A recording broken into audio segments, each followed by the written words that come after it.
श्रव्य के बेहोश होने से पहले ही सिद्धांत ने उसे अपनी मजबूत बाहों में पकड़ लिया। श्रव्य बेहोश होकर सिद्धांत की बाहों में झूल रही थी और श्रव्या को बेहोश देखकर सिद्धांत बहुत घबरा गया। उसने जल्दी से श्रव्या को पास वाले सोफे पे लिटाया और उसके चेहरे पे पानी डालकर थपथपाने लगा। थोड़ी देर बाद थपथपाने से श्रव्या को होश आया। वो अपनी आंखें खोलकर देखती है तो सामने सिद्धांत को देखती है। सिद्धांत को देखते ही श्रव्या थोड़ी देर प्यार से देखती रही, फिर अचानक से उसे याद आया कि वो ये कैसे आए और सिद्धांत ने उसके साथ क्या किया। श्रव्या सिद्धांत को देखते ही 2 दिन पहले की यादों में चली गई जब वो पहली बार इस ऑफिस में आई थी।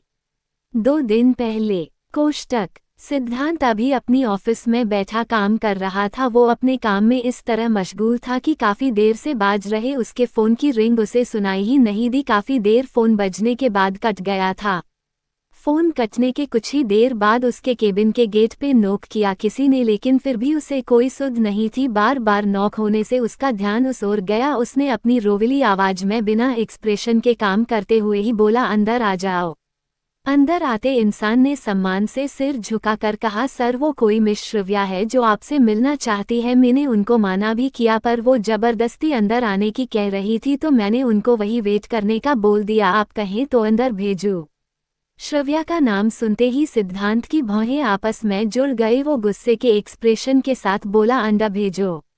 वो आदमी आदर से सिर झुकाकर अंदर गया कर एक 20-21 साल की लड़की के पास जाकर बोला, आप अंदर जा सकती है। लड़की ने गुस्से से मुंह बनाया और अंदर चली गई।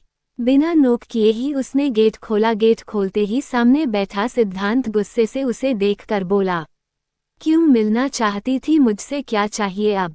सब कुछ तो मिल गया जो चाहिए था, फिर अब आज मुझसे मिलने की इतनी बेकरारी की वजह जान सकता हूँ। सिद्धांत ने फुल गुस्से में कहा। सामने खड़ी लड़की जिसका नाम श्रव्या था वो भी पूरे गुस्से में बोली, मुझे भी कोई शौक नहीं है तुम्हारी शकल बार बार देखने का, तुमसे बार बार मिलने का। मेरे कुछ डॉक्यूमेंट्स है जो तुम्हारी ऑफिस में है और साथ में मेरा 6 मंथ का इंटर्नशिप का सर्टिफिकेट भी जो तुम देना भूल गए। सिद्धांत उसकी बात सुनकर और भी ज्यादा गुस्से में आकर बोला, आज भी अपना स्वार्थ ही देख रही हो, आज भी सिर्फ और सिर्फ अपने काम के लिए आई हो, बहुत प्रोफेशनल हो गई हो। श्रव्या सिद्धांत की बात पे व्यंग से बोली, मुझे तुमसे कोई बात नहीं करनी, फिलहाल मुझे मेरे कागज लौटाओ और उसके बाद मुझे फिर से तुम्हारे सामने नहीं आना पड़ेगा। काफी होमवर्क करके आई हो, बहुत कुछ सीखा दिया है तुम्हारे उस चीफ बाप ने। सिद्धांत की बात पे श्रव्या जोर से चीखी, सिद्धांत अपनी हद में रहो और अपने मैनर्स मत भूलो और अपनी तमीज अपनी जुबान पे रखो। मेरे पापा के बारे में एक भी लफ्ज बोला तो भूल जाऊंगी कौन हो तुम। भूलना भी मत कि कौन हूँ मैं, और हद में तुम रही और तमीज तुम याद रखो। एक तो बिना अपॉइंटमेंट के आई हो, ऊपर से अपनी तमीज सिखा रही हो और अपने कागजों की बोल रही हो। तो सुनो, उस एग्रीमेंट की कॉपी तुम्हारे पास भी है तो ढंग से उसको वापस रीड कर लेना, फिर मुझे बताना। तो एग्रीमेंट के हिसाब से पहले 6 मंथ काम करो, उसके बाद अपने सारे कागज ले जाना। आज से ठीक 6 मंथ बाद अपने सारे कागज ले जाना। कागज लेने हो तो आज से ही ऑफिस ज्वाइन करो ताकि टाइम पे अपने पेपर ले सको। और हाँ, आज के बाद दोबारा मेरी केबिन में मेरी मर्जी के बिना मत आना और अपनी अकड़ को अपने घर छोड़कर आना। Now go from here. फिर कुछ देर रुक कर बोला, और हाँ, आज के अब मुझे दोबारा सिद्धांत कहने के गलती मत करना। मेरी ऑफिस में काम करेगी तो सर कहने की आदत डाल लो। सिद्धांत के कहे वर्ड्स को सुनकर श्रव्या वही खड़ी अपलक उसे देखती रही और मन ही मन बोली, ये आदमी कभी नहीं बदल सकता। आज भी सिर्फ और सिर्फ इसने मुझे अपने सोचे समझे जाल में फंसा दिया। अगर मुझे पता होता तो मैं कभी वो पेपर साइन नहीं करती, चाहे जो होता। आज मेरी ही बेवकूफ़ी की वजह से मुझे न चाहते हुए भी इसके साथ काम करना पड़ेगा। मुझे बस मेरे पेपर मिल जाए एक बार, मेरे डॉक्यूमेंट मिलने के बाद मैं कहीं भी चालू जाऊंगी, वहाँ अच्छी जॉब करके जीवन जी लूंगी। बस 6 मंथ, उसके बाद इस आदमी की शकल तक नहीं देखूंगी। श्रव्या गुस्से से अपनी सांसें ऊपर नीचे करके बोली, सिर्फ 6 महीने, उसके बाद मुझे डॉक्यूमेंट नहीं दिए तो तुम सोच भी नहीं पाओगे मैं वो कर दूंगी। सिर्फ 6 महीने, उसके बाद तुमसे आज़ादी मिल जाएगी और अपने रास्ते जाऊंगी। सिद्धांत ने व्यंग से हंसते हुए बोला, मैं भी तुम्हारे लिए मर नहीं रहा, जाओ जाकर अपने आगे के काम पे ध्यान दो और हाथ जाते जाते गए बंद करती जाना, मुझे पसंद नहीं कोई भी मेरे केबिन में बिना परमिशन के घुसा चला जाता जाहिलों की तरह। जाहिल वाली लाइन सिद्धांत ने थोड़ा जोर देते हुए कही। श्रव्या गुस्से से वहां से जाने को हुई कि तभी एक दूसरी लड़की जो देखने में 25-26 साल की लग रही थी, उसने नी लेंथ तक की सिंगल स्ट्रिप की बहुत ही सिजलिंग ड्रेस पहनी हुई, वो दोष जमाते हुए अंदर आई और अंदर आकर सीधा सिद्धांत के गले लगते हुए बोली, कितने कॉल किए, सीड कॉल क्यों नहीं अटेंड किए? तुमको याद नहीं आज हम लंच पे जाने वाले नहीं साथ? मैं वो लड़की विधि सिद्धांत के गले लगे हुए ही बोली। सिद्धांत जो अभी विधि के गले लगा हुआ ही था कि उसकी नज़र 1 मिनट के लिए श्रेया से मिली।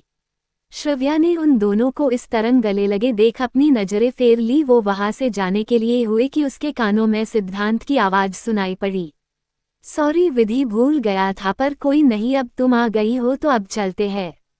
फिर थोड़ा उससे अलग होकर बोला, looking so pretty sweet heart. सिद्धांत की आवाज से तो श्रव्या 2 पल भी वहां न रुकी, उसकी आंखों की कोरों से आंसू की धारा बह निकली। श्रव्या वर्तमान में आए और झटके से खड़ी हुई। सिद्धांत धीरे से बोला, ठीक हो? श्रव्या ने अपनी गर्दन हिला कहा और वहां से जाने लगी। तभी सिद्धांत बोला, सुनो, बाकी की फाइल कल निकाल लेना, आज जरूरत नहीं है। श्रव्या बिना कुछ कहे वहां से चली गई। सिद्धांत अपना काम करने लगा था फिर से और श्रव्या भी वापस आकर अपने काम पे फोकस कर रही थी, पर दोनों ही पूरी तरह अपने काम पे फोकस नहीं कर पा रहे थे। सिद्धांत को बार बार श्रव्या का वो पसीने से भीगा चेहरा याद आ रहा था और श्रव्या वो बस नफरत भरी याद के तौर पर उसे याद कर रही थी। सिद्धांत अपनी चेयर पे बैठा काम करने की कोशिश कर रहा था, जब उससे फोकस नहीं हुआ तो वो गुस्से में अपनी फाइल को फेंक देता हुआ है। अंदर आते हुए राज की नज़र जब उस नीचे गिरी हुई फाइल पे पड़ी तो राज थोड़े व्यंग वाले गुस्से से बोला, जब इतनी ही तकलीफ होती है उसके सामने आने से तो क्यों वापस उसको अपने सामने आने दे रहा है? देख, क्यों नहीं देता उसको वो सर्टिफिकेट और उसके सारे डॉक्यूमेंट जो तेरे पास है? वो बेचारी तेरे पास लौटकर नहीं आना चाहती, पर तेरी जिद की वजह से वापस आना पड़ा और तेरे साथ काम करने को राजी भी हुई है। आखिर क्यों उसे इतनी तकलीफ देने के लिए वापस ले आया? जब तू उससे नफरत ही करता है तो क्यों उसे मजबूर कर रहा है? छोड़ क्यों नहीं देता ये नफरत और दुश्मनी उनसे? देख सिद्धा, मैं फिर से तुझे बोल रहा हूँ, तू खुद भी आगे बढ़ और उनको भी अपने जीवन में आगे बढ़ने दे। तुम दोनों के बीच अब कुछ बचा ही नहीं है तो क्यों एक दूजे को तकलीफ देने और सहाने के लिए एक दूजे के सामने आ रहे हो? राज जो सिद्धांत का भाई जैसा दोस्त भी था और उसका बिजनेस में सेकंड हैंड भी, यानी राज और सिद्धांत दोनों एक दूजे के साथ मिलकर सारे बिजनेस को संभालते थे। सिद्धांत राज की बातों से गुस्से अपने दंत पिसते हुए सांसों को बहुत तेज लेते हुए अपने दांत पे दांत जमा कर बोला, तकलीफ न दूं उसे, जाने दूं उसे, माफ कर दूं उसे, उसको जाने दूं जिसने मेरे घर वाले को फिर से उसी दर्द में जीने को मजबूर कर दिया जो उनको 14 साल पहले मिला था। वो लड़की भी अपने बाप की ही सगी निकली, उसके बाप और उसके दोस्त ने कोई कसर नहीं छोड़ी। उसके बाद उसकी बेटी ने भी वही काम किया। तू भूल गया मेरी माँ के दर्द को? तू भूल गया वो रात? कैसे भूल गया वो सब? कैसे मैं ये सब भूल जाऊं? कैसे मेरी माँ उस कमीने को बाजार देख फिर से दर्द में तड़पी भूल गया? सारे घर वाले कैसे फिर से खून के आंसू रोए सिर्फ और सिर्फ इस लड़की की वजह से? और तू कह रहा है मैं उसे तकलीफ न दूं, उसे माफ कर दूं ताकि वो अपनी जिंदगी में आगे बढ़ जाए और आराम से जीवन जिए? नहीं राज, मैं कभी ऐसा नहीं होने दूंगा। उसे अपने किए की सजा जरूर मिलेगी। उसने जो किया उसका बदला तो उसे सूद सहित मिलेगा और साथ ही उसे तकलीफ भी इतनी मिलेगी कि वो हर दिन अपने किए पे पछताएगी। सिद्धांत कोई आम इंसान नहीं है, वो एक जलता हुआ लावा है जिसके अंदर उस श्रव्य ने हाथ डालने की गलती की है। अब देखना तू क्या क्या करता है वे लावा। इस वक्त ये सब कहते कहते सिद्धांत की आंखें गुस्से से लाल हो रखी थी, चेहरा डाक अमावस्या हो गया था। उसके चेहरे को देखकर ही उसके गुस्से का अंदाजा लगाया जा सकता था। राज समझ चुका था कि इस टाइम उसे कुछ भी कहना ठीक नहीं है। वो आराम से बोला, ठीक है मेरे भाई, बस तू ज्यादा गुस्सा मत कर, फिलहाल चल, मुझे तुझसे बहुत जरूरी बात करनी है। और इतना कहके राज सिद्धांत को अपने साथ ले गया। सिद्धांत और राज दोनों बैठकर बातें करने लगे। राज बार बार सिद्धांत के चेहरे को नोटिस कर रहा था, जो बीच बीच में अपना चेहरा इधर उधर घुमा रहा था, पर अभी वो अपने मन की बात एक्सेप्ट ही नहीं करना चाहता था। दोनों काफी देर बातें करते रहे। बातें करते करते ही राज ने बताया, सुन सिद्धांत, वो जो केस के लिए एविडेंस थे वो सारे तो अब सारे तब तक सही नहीं माने जाएंगे, तब तक वो फिर से सही बयान नहीं दे देंगी, और आगे बयान नहीं दिए गए तो केस कमजोर पड़ जाएगा और वो सब लोग छूट सकते हैं या फिर उनको सजा ज्यादा नहीं होगी। राज जैसे जैसे बोला रहा गया, सिद्धांत की गुस्से से नसें तनी जा रही थीं। आखिर क्या हुआ होगा इनके अतीत में जानने के लिए जुड़े रहो मेरे साथ और अपने प्यारे प्यारे कमेंट जरूर किया करें। फोल्डेड हैंड्स नेक्स्ट पार्ट आगे के भाग में।